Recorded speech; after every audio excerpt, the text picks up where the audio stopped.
Welcome to the Book and You podcast. My name is Jared Cagle alongside Tim Elmore. And today I'm so excited because we're going to teach you how leveraging conflict can transform your writing.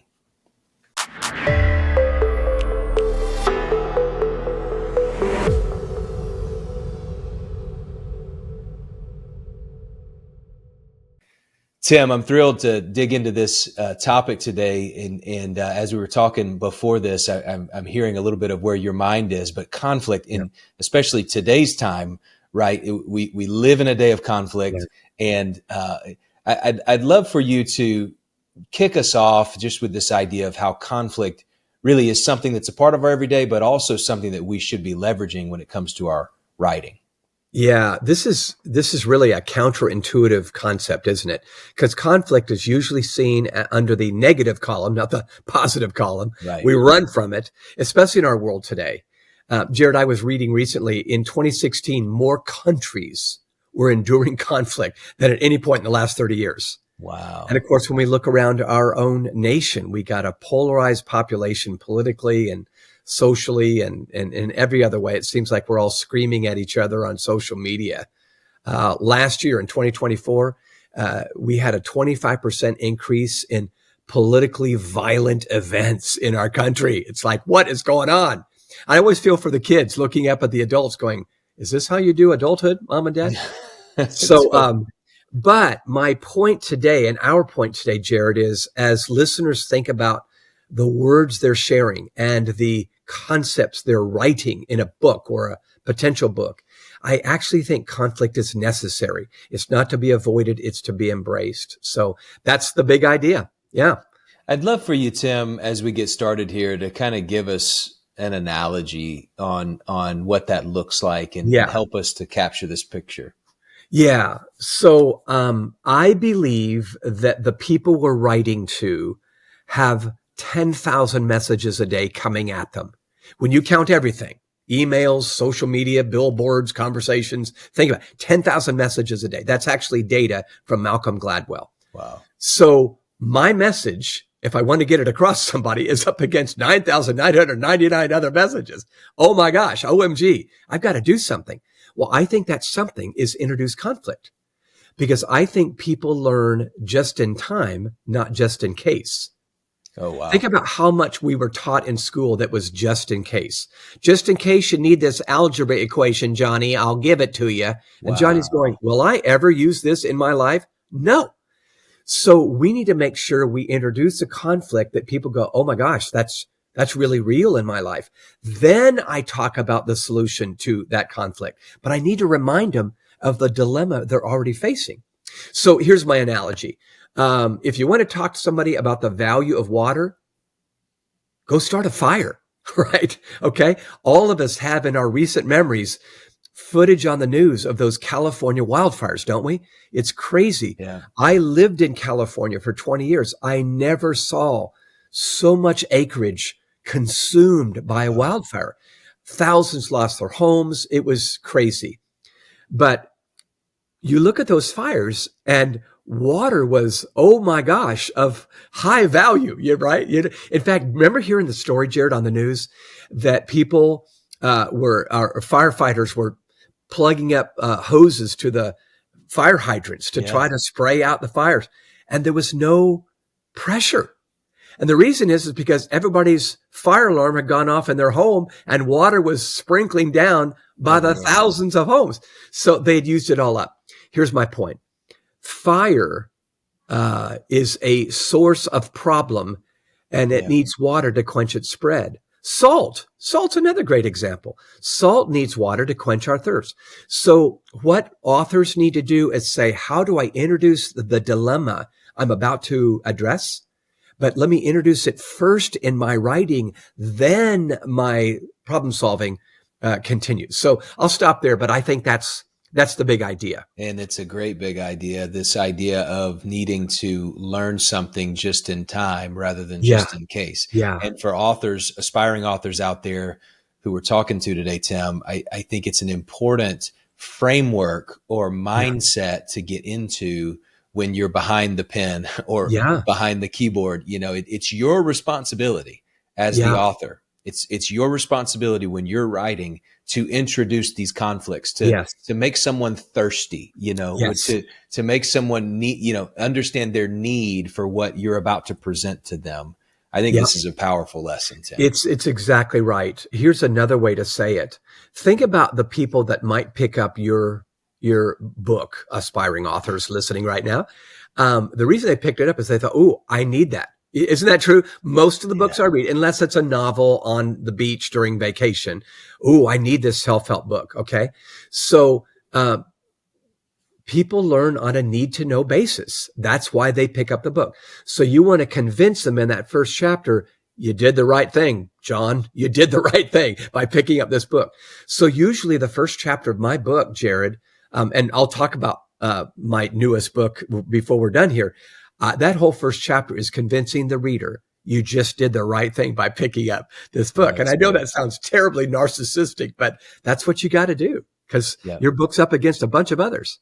Yeah, that's very good. Tim, talk to us about you've talked about this before, but the difference between movies and meetings. Can you unpack that a little bit? So it's one of our habitude images, but listeners, I want you to think about this question, okay?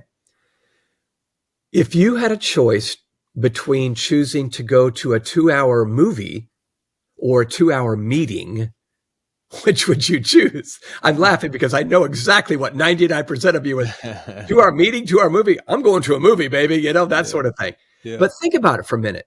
That's actually quite odd because in a meeting, the meeting is far more likely to be relevant to your life than a movie about some fantasy like Spider-Man or whatever. And think about it. The meeting actually allows you to speak up and talk.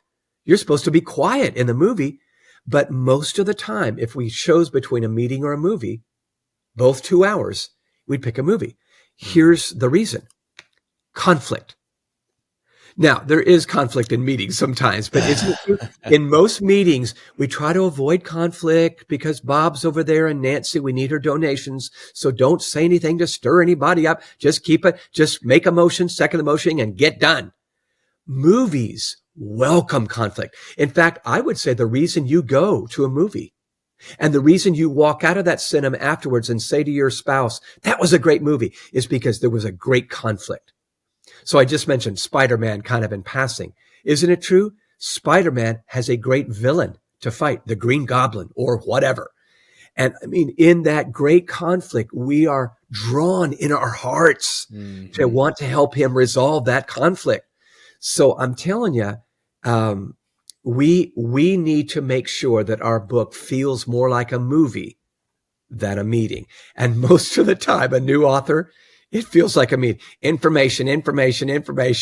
Sure. And people go, that didn't do anything for me. What a great picture. And you, Tim, you're well known for your habitude lessons and the pictures that tell a story and also teach a lesson.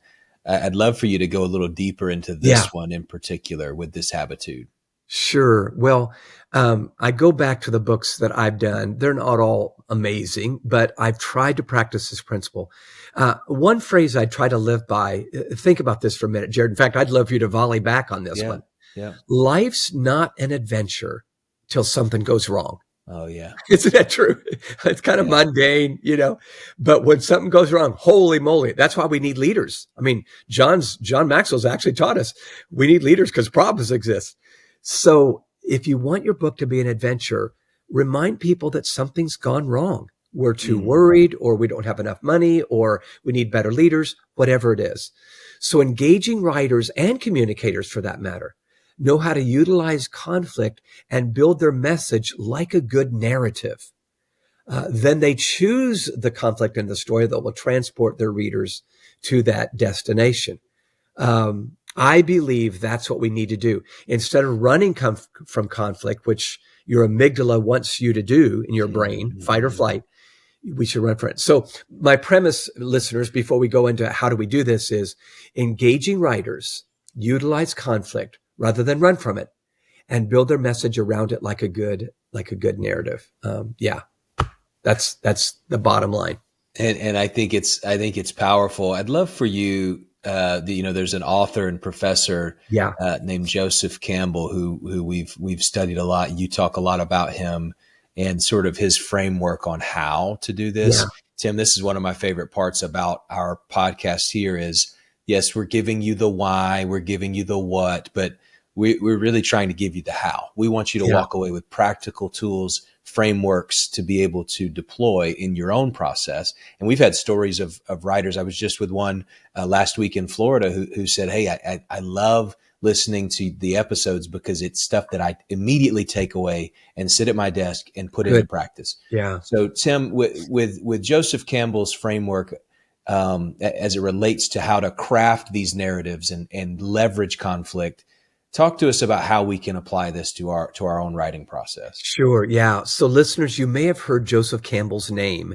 He is now quite famous, at least in the world of storytelling, for coming up with this theory. And it involves conflict, but it's so much more. Mm-hmm. He wrote extensively on this central idea that we're talking about.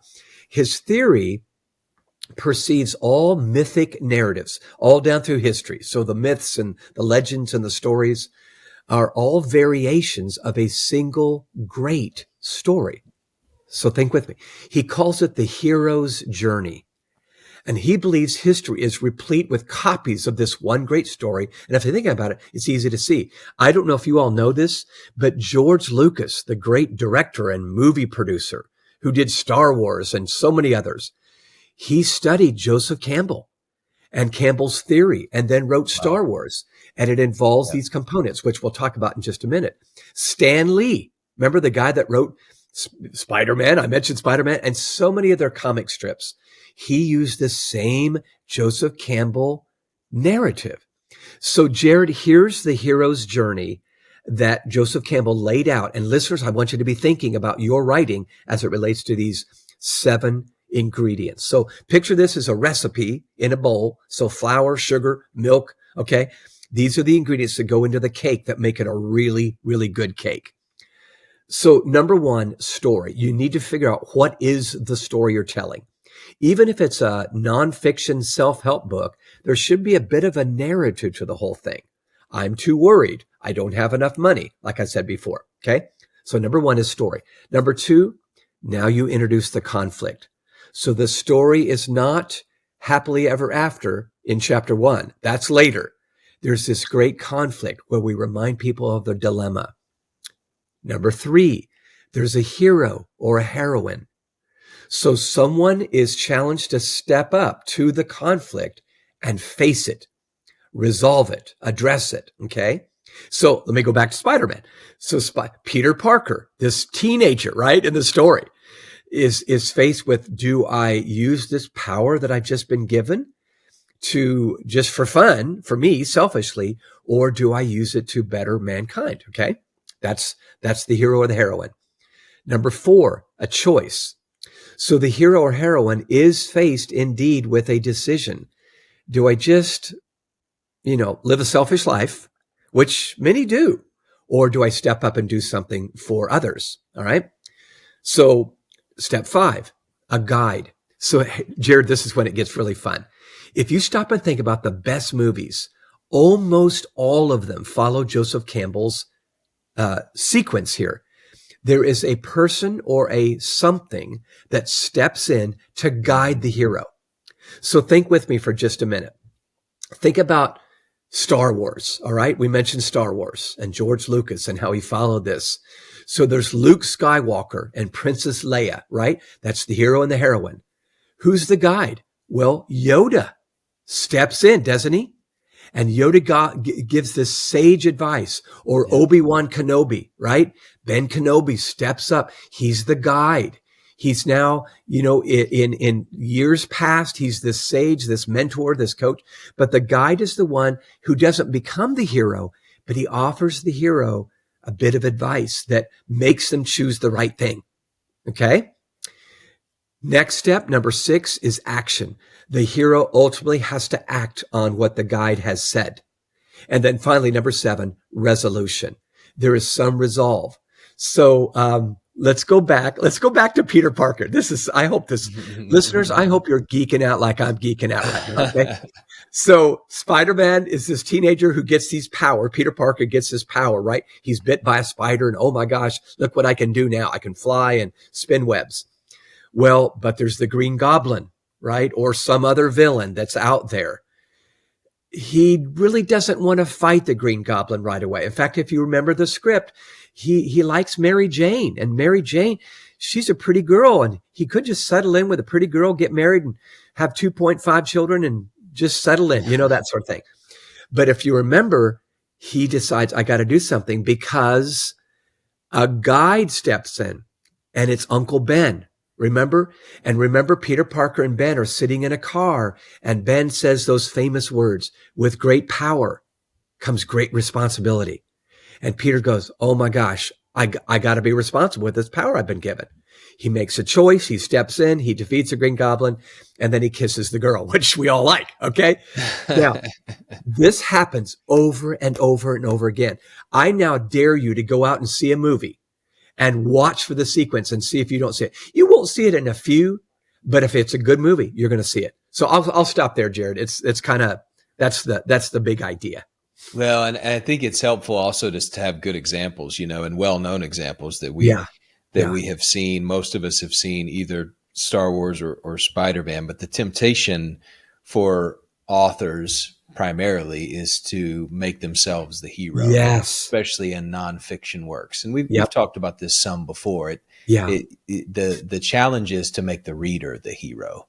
Do you mind if I elaborate on that, Jared? Please, sure. This is huge. So my biggest temptation when I started writing books, I'm just going to get really real with you. I was so excited to write a book. I thought I was awesome. Okay. I was really young, and I'd been asked to write this book. Oh my God. OMG. So my natural inclination as a human being is to make myself the hero. I know the answer. I'll be the hero. You'll thank me later. Excuse me, let me put my Superman cape on right now and then fly out and save Lois Lane and Jimmy Olsen. But I had to learn, Jared, over time. No. If this reader's going to love this book, it's because I help them as the hero of their own life. I'm Yoda. I'm Uncle Ben. I'm feeding them some wise counsel, but I make them the hero. That's a slight change in the way I write, but it's a definite change I got to make. Yeah, it's important for sure. I hope you're capturing that, listeners, as you're on your journey as well. And ultimately, what we want to leave you with today is, how can you make your book feel more like a movie than a meeting? Yes. And ultimately, exactly what's the conflict? What's the narrative that you're crafting?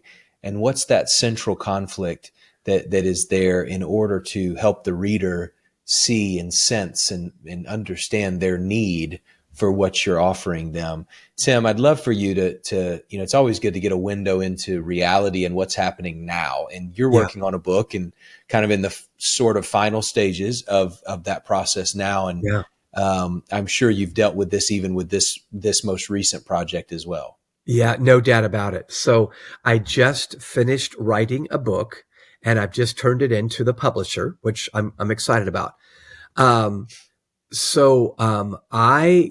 helped myself, Jared, and I have said this on this podcast before, by posting a piece of paper hanging on the wall right in front of my laptop. It's my target reader. Okay. So it's my avatar. And my target reader for my book was a hiring manager over 45 years old, who's not had a promising experience with freshly graduated team members who need them but he needs them, or she needs them, to contribute to the mission. But there's a gap between the 45-year-old and the 22-year-old. Okay. So my promise of the book was to equip the reader to bring out the very best in Gen Z teammates at work and to be a guide. There's the guide thing. So real quick, the title, or the working title for the book, is The Future Begins with Z. And the subtitle is 9 Strategies to Lead Generation Z as They Upset the Workplace. So I'm already saying in the title, it's a little emotional, isn't it? They're going to upset the workplace. Of course they are. Look at these kids today, that sort of thing. So the conflict is the older manager, that's my avatar, and the young Gen Z team member, and the older manager says, man, they're not showing up at work on time. They seem to leave early. They're always on their phones. They're a little bit lazy. They don't have a good work ethic, blah, blah, blah, blah, blah, right? And they can't take hard feedback. Oh my gosh, they're so fragile. Haven't we said all these things, older folk listening, okay? So I want to bring that out, and I welcome that. I mean, in the first couple of chapters, I am making them feel the pain of there is a gap between the old me and the young person. So I talk about the answer being in the middle, because I believe the age of authority is going down. They're coming in smarter and smarter, but the age of maturity is going up. They may not come in socially and emotionally ready for a career. The classroom was great, but the workroom may not be. So I'm the guide in this book, walking them through 9 strategies to face the biggest issues they're going to face. So that's kind of a picture of what I did. You're going to do your own book, listeners, but I want you to see this is the approach that I think will help make your book absolutely attractive, engaging, appealing to your reader. Very helpful, Tim. I want to recap the hero's journey just for our listeners. Make sure you've captured it. The number 1's the story. Yep. Then number 2 is conflict. Number 3 is hero or heroine. Number 4 is choice. Number 5 is guide. Number 6 is action. And then finally, number 7, resolution. If you follow this arc, this framework, this theory of crafting a narrative, it worked for Star Wars, worked for Spider-Man, and it can work for you. We're grateful for you, listener, wherever you're coming from, author, aspiring author. We do hope that this was helpful for you and that you're able to take these tools and put them into practice. If it was helpful, we'd love to know that by you leaving a comment or liking this episode, maybe even sharing it with a friend and spreading the word about what we're doing here. We would very much appreciate it. But always remember, the reason we do this is because we believe the world needs the book in you.